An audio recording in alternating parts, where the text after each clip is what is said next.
Can the Mavericks make it 2 in a row as they welcome in the reigning NBA champion Oklahoma City Thunder? We'll get you ready for tonight's matchup. Coming up next on the DLLS Mavs pregame show.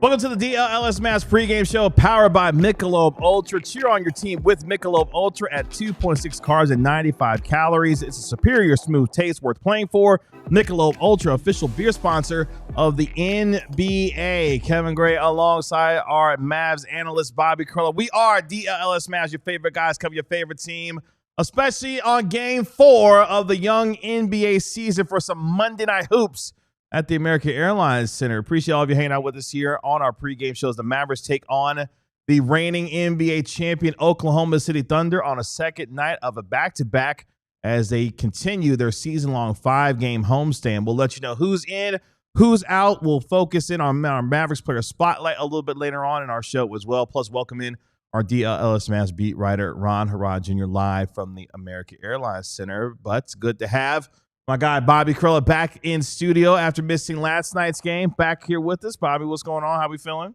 Kevin, it's good to be back, although I got some bad news for the haters. Oh, no. I'm back, and haters would say that's probably a bad thing for the Mavs. Since taking this job, I have missed 4 games.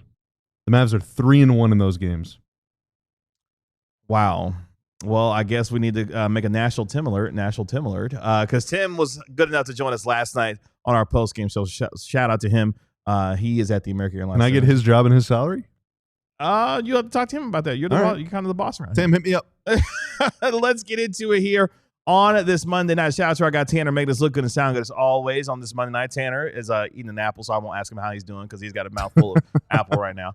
But let's get into it. As your Mavericks currently at 1-2 on the young season, they took care of business last night for their first win of the year, 139-129 over the Toronto Raptors. They're on the second night of a back-to-back as they welcome in the reigning champions, the Oklahoma City Thunder. Of course, they are on the 4th game of their current 5-game homestand, which will conclude on Wednesday when they welcome in Rick Carlisle and the banged-up Indiana Pacers. Meanwhile, the Oklahoma City Thunder 3-0 to start off the young season, a pair of double overtime wins over the Rockets and the Indiana Pacers. They beat up on the Atlanta Hawks this past Saturday night by 17 points, where Chet Holmgren had 31 points and 11 rebounds in that particular game.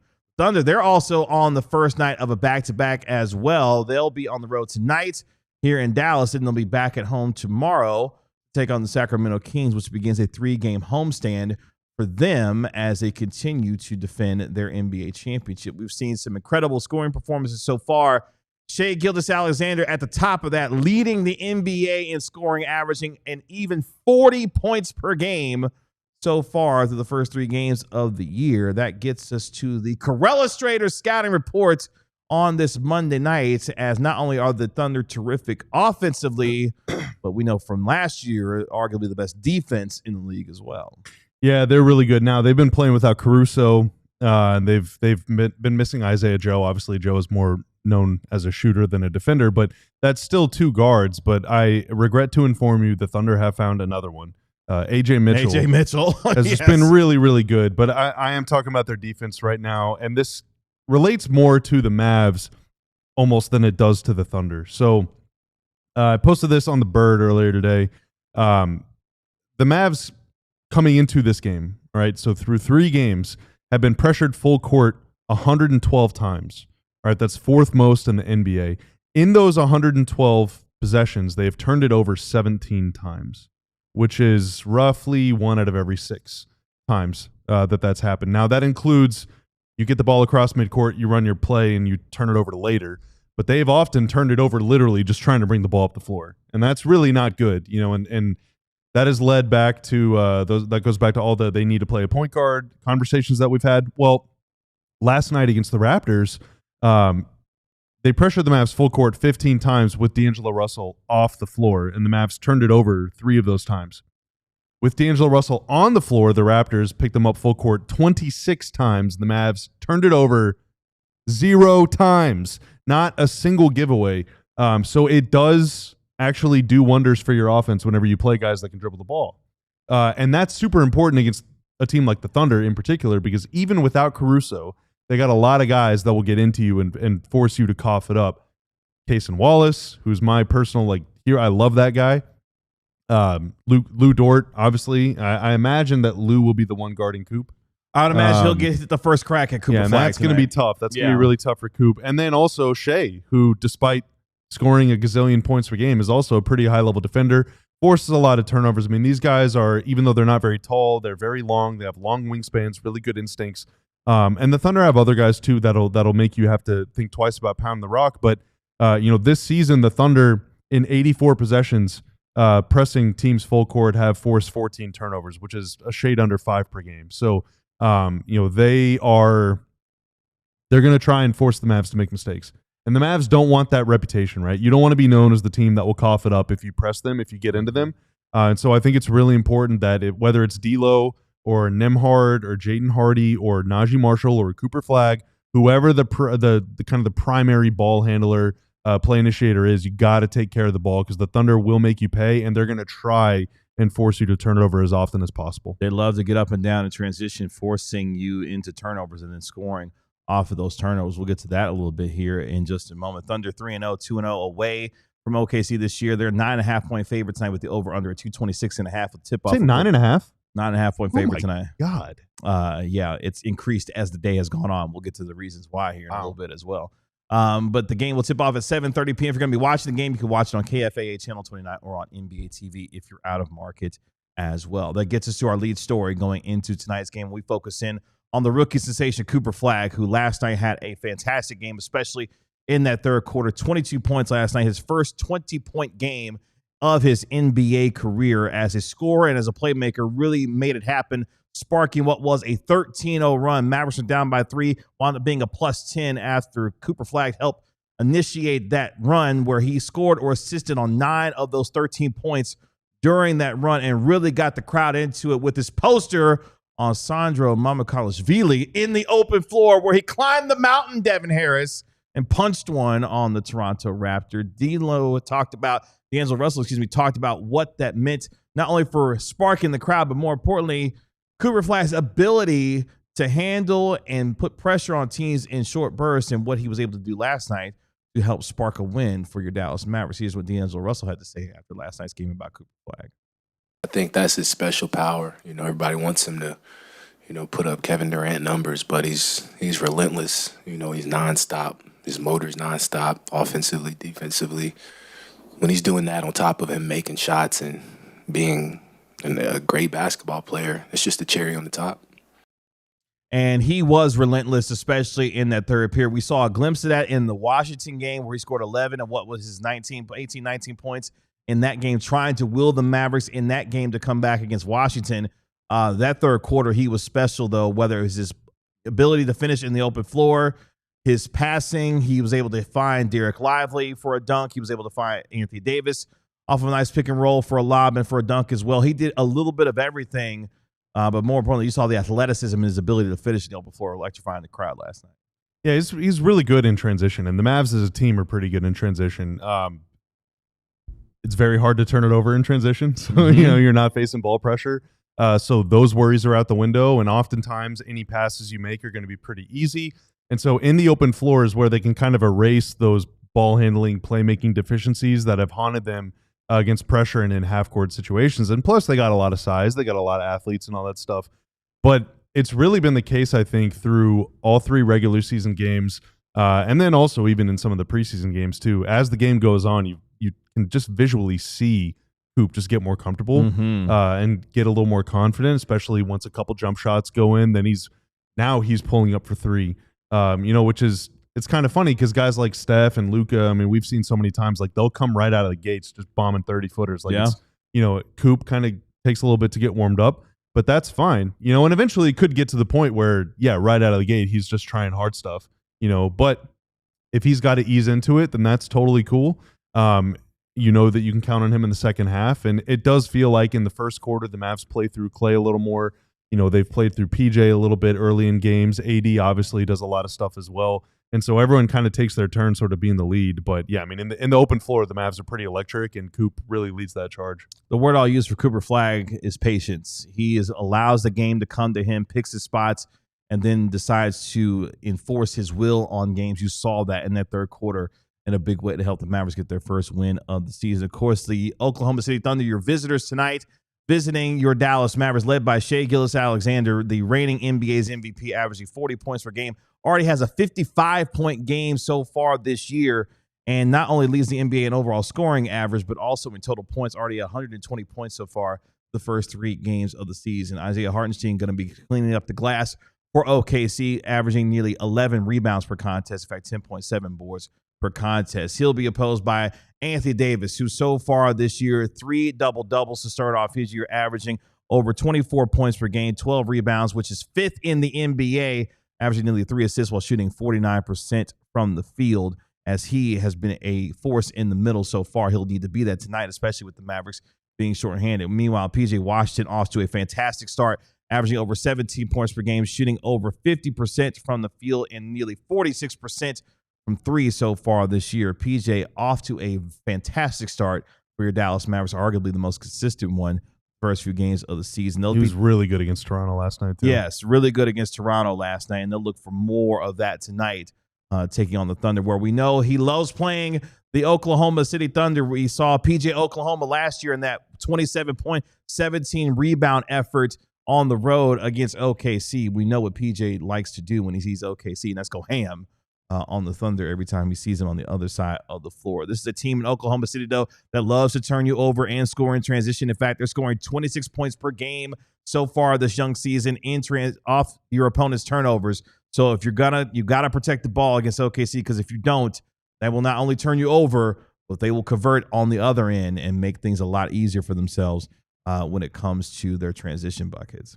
The Mavericks and the Thunder playing the first of 3 meetings tonight. The next time they will see each other, of course, will be on December 5th in OKC. Not only did the Mavericks win the regular season series last year, 3-1, the Mavericks have beaten, if you include the postseason, 7 out of the last 10 times that these two teams have gotten together. So you could say your Dallas Mavericks own the Oklahoma City. I would not say that. In the last 10 matchups, that's exactly what it's been.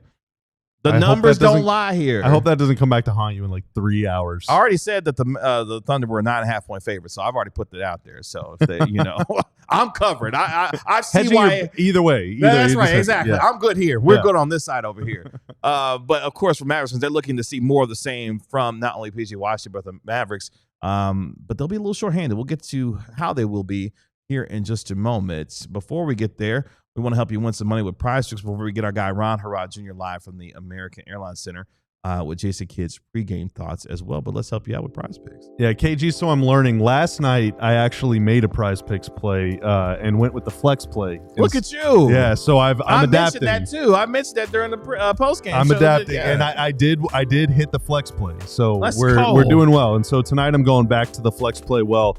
I'm taking AJ Mitchell to make more than 0.5 threes. Okay. So hopefully he can knock down at least 0.6 of them.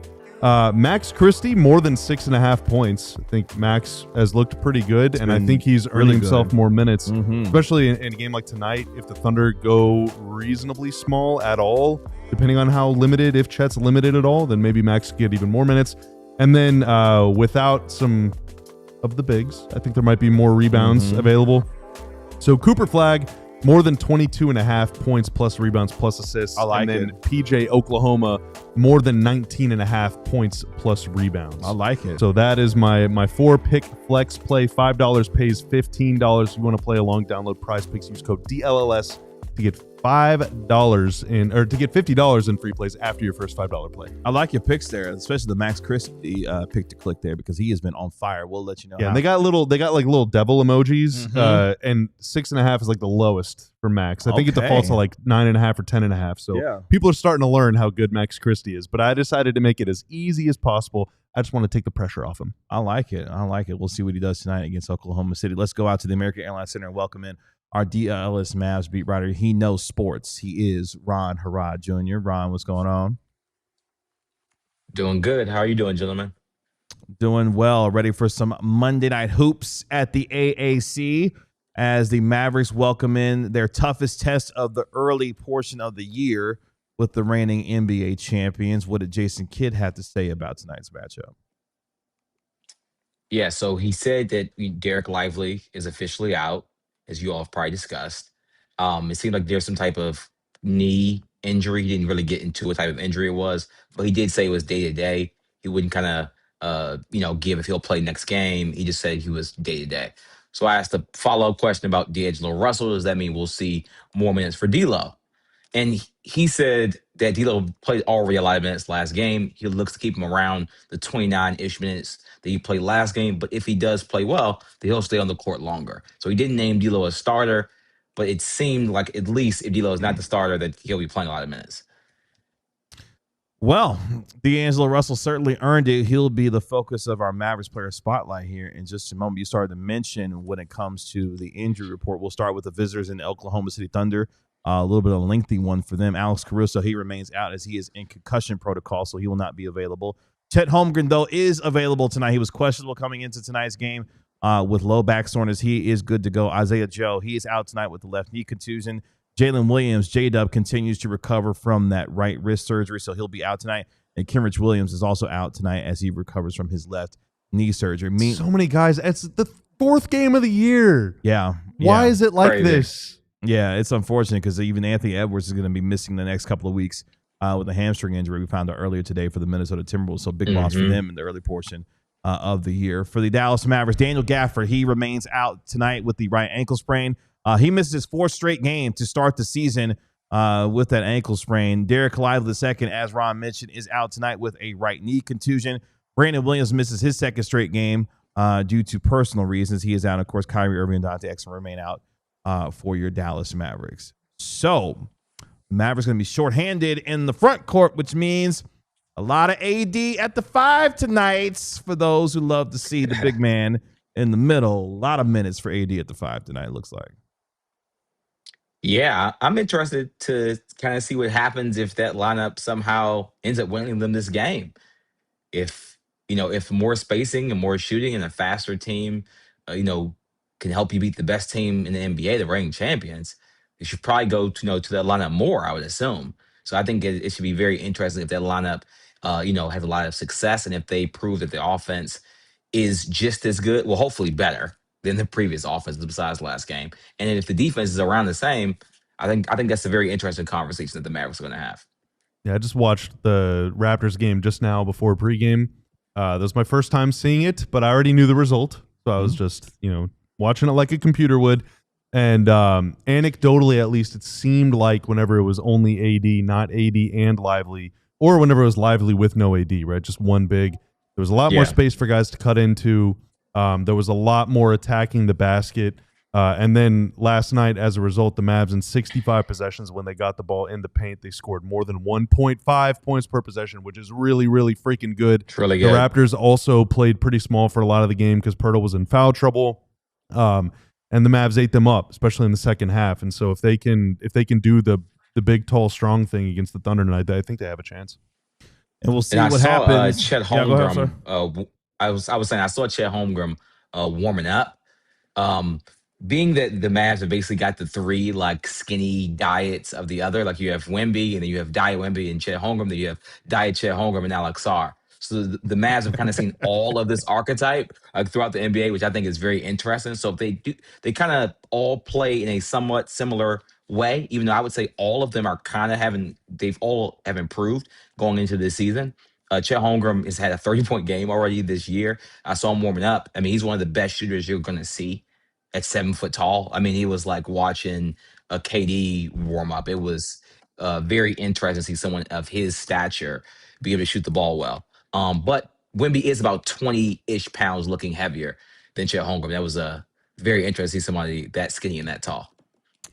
Well, gentlemen, we have the starting lineup, and we've got an interesting wrinkle for tonight's starting lineup. Cooper Flagg, Klay Thompson, PJ Washington, Anthony Davis, Max Christie gets to start tonight for the Dallas Mavericks. So you're going to have Cooper Flagg, Max Christie as your quote-unquote guards, alongside Klay Thompson, PJ Washington, and Anthony Davis as your front court. So Max is on Shea. that would mean Max probably gets the Shea assignment tonight. That's tough. I did see, Caleb Martin came in the game last night. I thought he looked all right. I mean, I don't know what his situation is dealing with injury on a back-to-back, but it wouldn't surprise me if we get some decent Caleb Martin minutes tonight so that he can go up against Shea. And get a chance to take a turn on Shea Gilgeous-Alexander. So interesting, and it's funny because we'll talk about Max Christie here in just a moment, but Max Christie going to get to start. D'Angelo Russell will continue to come off the bench for your Dallas Mavericks tonight. That gets us to our Mavericks player spotlight on the evening, and we focus in on D-Lo. He loaded up and played well last night for the Dallas Mavericks, was a season-high plus 26 in what was a terrific second half for him, going 5 of 7 from the field, was a plus 25 in the second half, scoring 11 points. Overall, 6 assists to just 2 turnovers, had 3 steals in the game last night as well, and facilitated what was the highlight of the night. But he started to get going late in that second quarter, didn't get off to a great start in the first half, but was really able to turn it on late in the second quarter and particularly in that third. Here's what D'Lo had to say about staying ready for the moment and taking advantage of his opportunity in last night's game against Toronto. No, I think, coaches experiment. So just trying to be ready. Being a vet in the league, you never know when your number's going to be called. But if you get distracted by what's going on, you won't be ready. So just trying to stay ready. And he was ready and met the moment with force and was able to play his obviously best game in a Dallas Mavericks uniform. But, Ron, this is something that we believe he can be capable of at times. And last night was the first time we saw the good version of D'Angelo Russell. Yeah, D'Lo's a very interesting player. I'll say that he can just be very volatile. He started the game, missed a lot of shots early, but he literally kind of played himself into a really good game. I think he showed a lot of confidence, like we talked about last night. He was dancing, he was passing the ball without looking, like he was really kind of in his deloading bag. But so I think D'Lo should probably get a ton of minutes tonight. I think that we're just seeing that this coaching staff thinks that he's just a better player right now off the bench to start the season.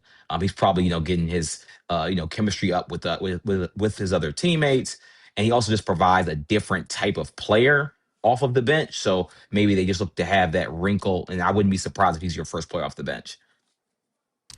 An enigma is what I would call D'Angelo Russell in a lot of ways when it comes to him. An enigma. Sometimes it can be really good. Sometimes it can be not so great. We got the good version last night. Hopefully more of that off the bench. What did you see in D'Lo's minutes based off of what you saw from last night? Thought he was good. I mean, again, I'm not holding my breath every time they bring the ball up the floor whenever he's out there, and that's good. That alone is good. Yeah. In the first half, he came in and kind of it looked the way that it did the first couple games, which was to just say very shaky, some sloppy passing going on, and just trying to find something. But in the second half, things opened up a lot, and I thought he is certainly never lacking in confidence. And he got to the basket a couple times, finished some plays, made some nice passes, hit some threes. It was a really good performance, really well-rounded performance. I was most impressed, I would say, by his desire to dig in on defense. He came from behind a Raptor and poked the ball away at one point, jumped the passing lanes a couple times. That's the kind of stuff that's going to make an impression on J-Kidd. And I thought the Mavs as a whole were really active in passing lanes. Granted, the Raptors probably have some, if not the worst playmaking in the NBA, but that's the whole point. Punish teams that are bad at something. Yeah. Find their weaknesses and exploit them. And I thought D'Lo was leading the charge in that regard. That gets us to our X factors going into tonight's game as the Mavericks take on the Oklahoma City Thunder. Again, tip-off will be at 7:30 p.m. Our post-game show will be about 15 minutes after the final buzzer. Our national NBA insider Mark Stein will be joining us alongside our DLLS Mavs beat writer Ron Harrod Jr. from the American Airlines. And let's start with X Factor number 1, and we start with the man in the middle, Anthony Davis. We mentioned it a little bit earlier, 3 straight double-doubles to start off the season for AD, and he'll need to assert his will tonight as the Mavericks will be shorthanded without Derek Lively II and Daniel Gafford in the middle. What I loved about his game last night, gentlemen, 9 of his 14 attempts came in the restricted area, overall going 11 to 14. Ron, my man, was doing work in the paint and was devastatingly efficient to help the Mavericks get a win last night against Toronto, I should say. Yeah, I think this could be a statement game for Anthony Davis. I mean, Chet Holmgren is one of the probably 5 best defenders in the NBA. You know, he's going to be on that defensive all-team part for the rest of his career if he's healthy.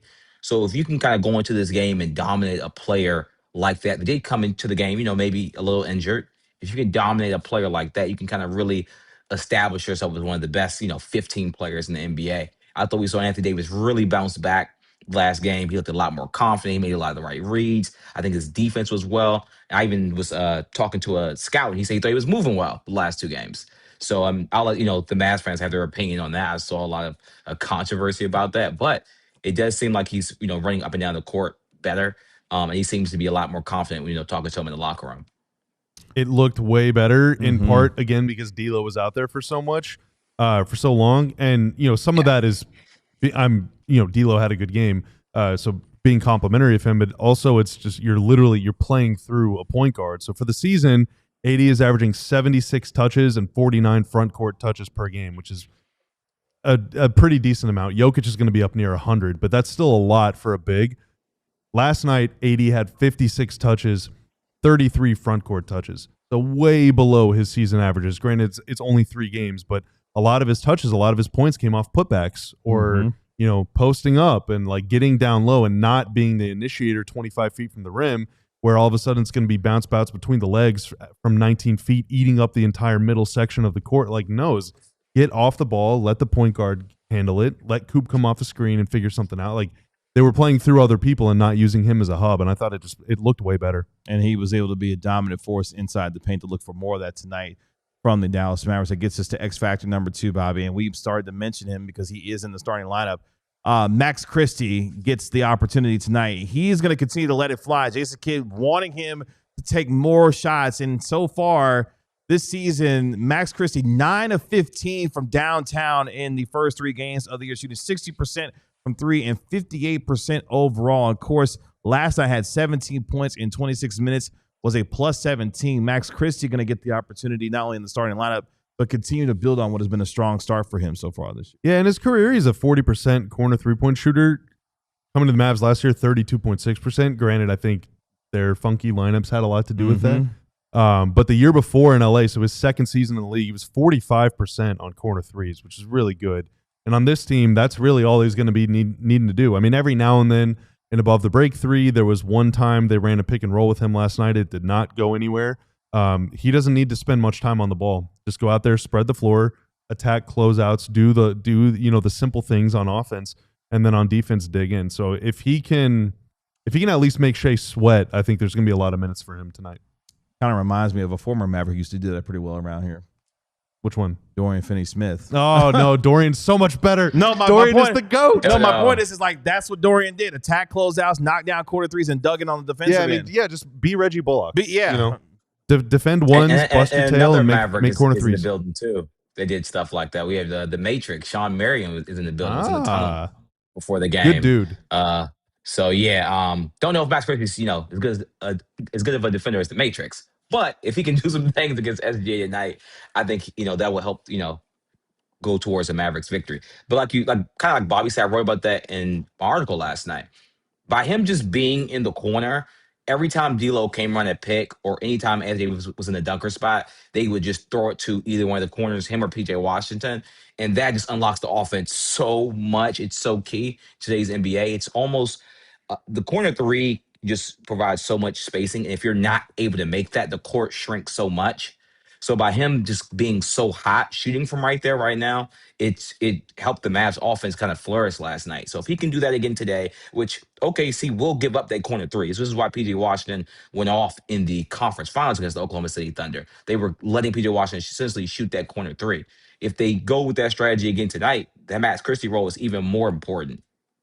And now he'll have Klay Thompson alongside him too. Hopefully some opportunities for him to knock down some shots as well. That gets us to our final X factor before we get out of here on our pregame show. Keep the ball moving. Mavericks had 32 assists on the 50 made field goals that they had last night, including that pivotal third quarter where they had 9 assists to just 1 turnover. That led to them scoring 39 points in that period, shooting 59% from the field. Keep the ball hopping, and you can find a way to get some easy buckets, and they did that pretty well. You got to trust the pass. Now against OKC, you got to pass with intent. You got to put some zip on those bad boys. You know? But trust that if you give up the ball will come back to you. Yeah. You know, the Mavs have a lot of guys that want to score. They got a lot of guys that think that they can average 15, 18, 20, even 25 points per game in some cases. Can't get caught up in isolation. Yeah. The more you literally every time the Mavs dribble, their chances of scoring fall. You know, we saw that against Washington. We saw that against the Spurs. So pass the ball, move and cut. Just keep moving. And we're gonna move Klay right Thompson, man, we need you. Klay Come Thompson. on, Klay. Yes. He's got to move tonight, man. If Klay's slow feet, it's going to be tough. It's going to be really, really tough. This is one of the fastest teams in the NBA. With Casey Wallace and the Dallas area guy, with AJ Mitchell off the bench. You know, J-Dub is out in this game. Even though I did see him warming up, he looks like I'm not sure how close he is, but he was warming up on the court. But this team is in the passing lane like the whole game. It's very few teams that can affect kind of that kind of thing. So you have to really be very intentional, like Bobby said, with every pass that you're making. And if Anthony Davis is trying to dribble at the top of the key against this team, it's going to be a long night for Dallas Mavericks. Don't even say that out loud. Yeah, don't give them an idea. Don't do it. Don't say it. Just very don't do long that. night for the Dallas Mavericks. So this is why I think D'Angelo Russell, maybe even more Ryan Nembhard minutes tonight, just to get more confident ball handlers. When Ryan Nembhard has the ball, when D'Lo has the ball, I'm pretty confident that the ball will at least get past the half court line. So I'm pretty sure Jason Kidd probably feels similar, if I had to guess. Ron, appreciate the time, man. We'll talk to you post-game here on the DLLS Mavs post-game show, man. Thank you. See you, everybody. Bye, Ron. That'll do it for us here on our pregame show. Appreciate our guy Tanner making us look good and sound good as always. We'll be back 15 minutes after the final buzzer with our national NBA insider Mark Stein and Rod Harrod Jr. reporting live from the American Airlines Center. That is our DLLS Mavs analyst, Bobby Curl. I'm your host, Kevin Gray. We are DLLS Mavs. We'll talk to you post-game after the Mavericks take on the Thunder at the AAC. Y'all be good. Peace. We all silly like the mayor.